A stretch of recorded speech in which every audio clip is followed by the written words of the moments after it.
Once a giant, always a giant. For me, it's only a giant. What's going on YouTube? Diggy546. Definitely hit that subscribe button if you're new. Like the video if you like the video. And I won't tell if you click that bell. Let's go ahead and get into this. All right, so before we get into this video, I just wanted to give a shout out to our sponsor, Thrive here, Thrive Fantasy. What they do is they give you 20 available players and you pick 10 of those players. You put over-unders on each one of those 10 players that you pick. And if you're able to do that, if you're able to outdo, everyone else, you get the prize money for that week.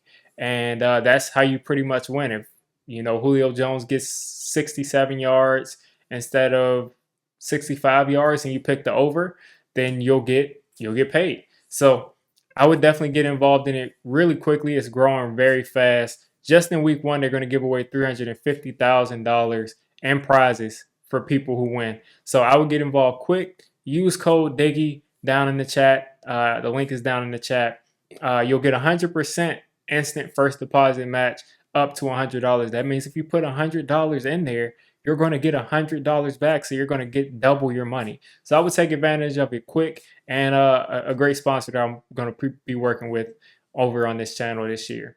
All right, so I want to talk about Daniel Jones, which, we're always talking about Daniel Jones, but I also want to talk about Kenny Golladay. And I feel that Kenny Golladay is getting a lot of unnecessary hate. He's getting a lot of unnecessary hate. Yes, the man last year went out there. He was getting paid a bunch of money, and he had 0 touchdowns. I think he had about, 400 or 500 yards.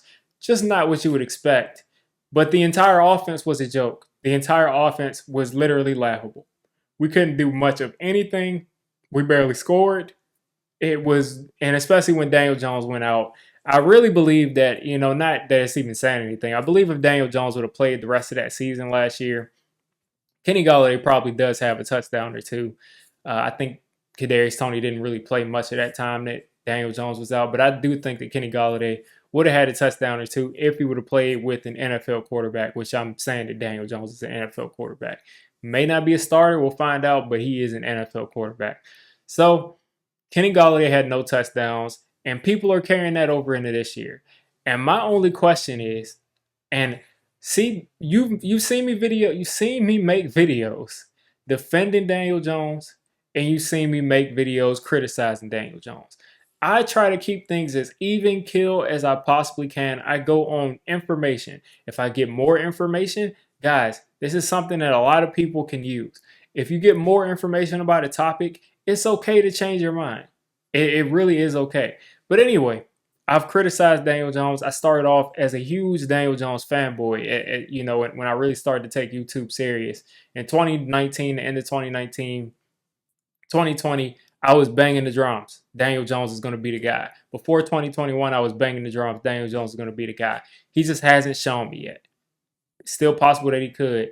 But my thing is, about half the fan base, because it's split, is giving Daniel Jones all of these excuses that Jason Garrett was there, that Joe Judge was there, that who knows who was there, that the receivers were getting injured, that Evan Ingram is dropping the ball, that the running game isn't consistent. A bunch of excuses for Daniel Jones, which are viable excuses, that the offensive line doesn't work, that the offensive line is terrible and it needs to be fixed. So a lot of great excuses that make sense to defend why Daniel Jones hasn't been able to play well these past 2 years. So why are those same excuses not extended to someone who's dependent on Daniel Jones doing well? If Daniel Jones doesn't throw any touchdowns, how does his receiver catch a touchdown if Daniel Jones doesn't throw one? How is that possible, people? If Daniel Jones had 9 touchdowns all of last year, what are he playing, like 10 games, 9 games? I don't care what he played in, but 9 touchdowns is not nearly enough in the NFL and a full season. So if he had 9 touchdowns that whole season, there weren't many opportunities for receivers to score. I think maybe half of those are probably to running backs and tight ends, probably. And it's just no way that you can tell me that last year was because we signed Kenny Golladay and he was a bust. That's just not happening. So I'm giving Daniel Jones this year to show something and show that he can be a competent quarterback. And I'm also giving everybody else on the offense, the chance that they can be competent. Because looking at last year, it was a complete joke. Schematically, it was a joke. The offensive line was a joke. The philosophy of that whole team was not to beat themselves, so they wouldn't take any chances.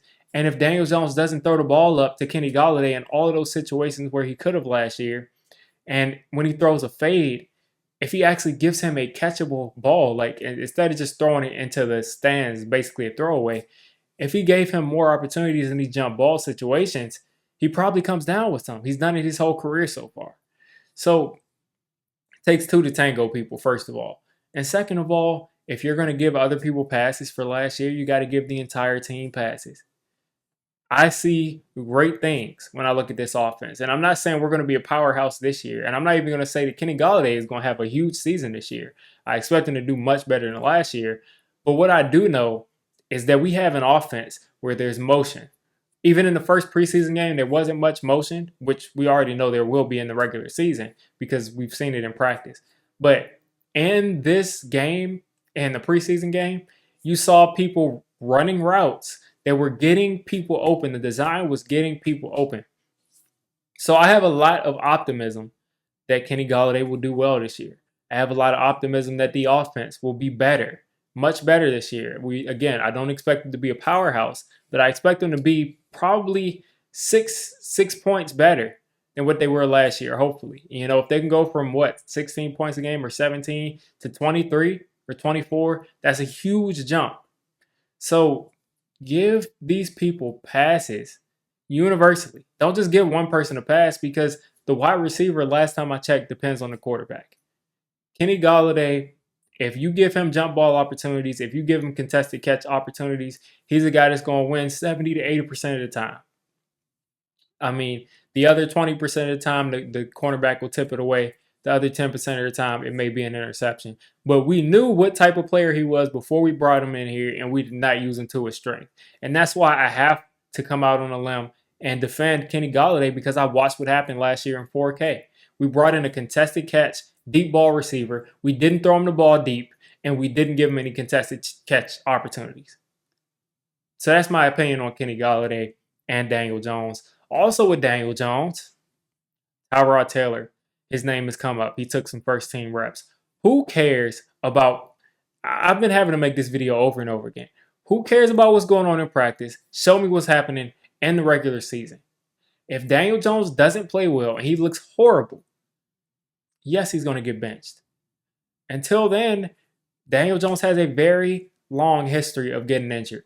Why would you not give Tyrod Taylor a couple of plays with the ones in practice? It makes no sense. It makes no sense. Tyrod Taylor is not going to start the season off as the Giants quarterback. It's just not going to happen. It will not happen.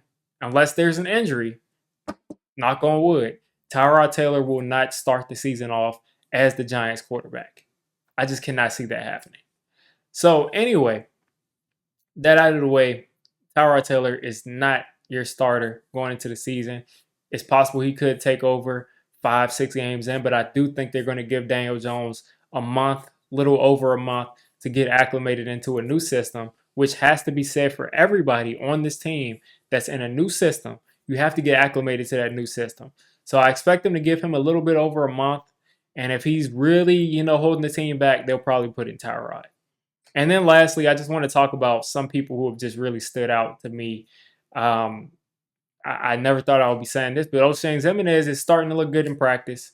And I know I say it's just practice all the time, but you can take some things away, but you can't just say that this guy is going to be a Pro Bowler because of practice. You can't say this guy is going to be out of the league because of practice. I just say these are some good things that I've seen. O'Shane Ximines has consistently looked like he did as a rookie. He's got his get off back, fast get off of the line. Same thing with Quincy Roche. He's been making some plays, I've heard. And then also the two wide receivers that really stand out, and even in that preseason game, Richie James, who's going to have a real argument to make this team because he's been making play after play after play in the offense and he's a returner. So he's got a lot going on for him there. And then Colin Johnson, who's the Kenny Golladay clone, who's been catching all his passes in the preseason and training camp, who's a big body, who's a guy that I wanted the Giants to draft when he was coming out in like the 4th or 5th round. And guess what? We literally traded a 5th round pick for Colin Johnson. We traded away a 5th round pick for Colin Johnson to get him. So I was happy for that. And I think Colin Johnson can turn into a solid receiver in this league. So I'm happy to see both of them making good plays. I don't think that there's a window at this point for David Sills. I think Darius Slayton is fighting for his job with these two guys because, again, he's probably fighting with Colin Johnson because Richie James can offer that returning, capability. But these back end receivers are looking really good. They're gonna have, it's gonna be a fight. You got Richie James, you got Colin Johnson, you got David Sills, you got Bachman, who's been here for like four years almost, it seems like, maybe even longer. And then you got, I think I said Slayton already.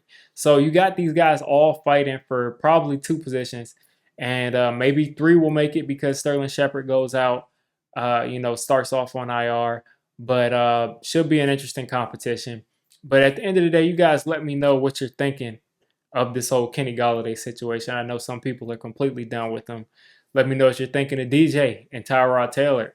And then let me know which one of these back end of the roster wide receivers you want to see make it. Is it Richie James? Is it Colin Johnson? Is it Darius Slayton? Is it David Sills? Let me know that in the comments. If you made it this deep into the video, come on, just hit the subscribe button. I make Giants content primarily, draft content secondarily, and during the season, I'm going to be doing a lot of reacting to pretty much most of the NFL games and everything NFL. So if you made it this deep, go ahead and join the D6 squad.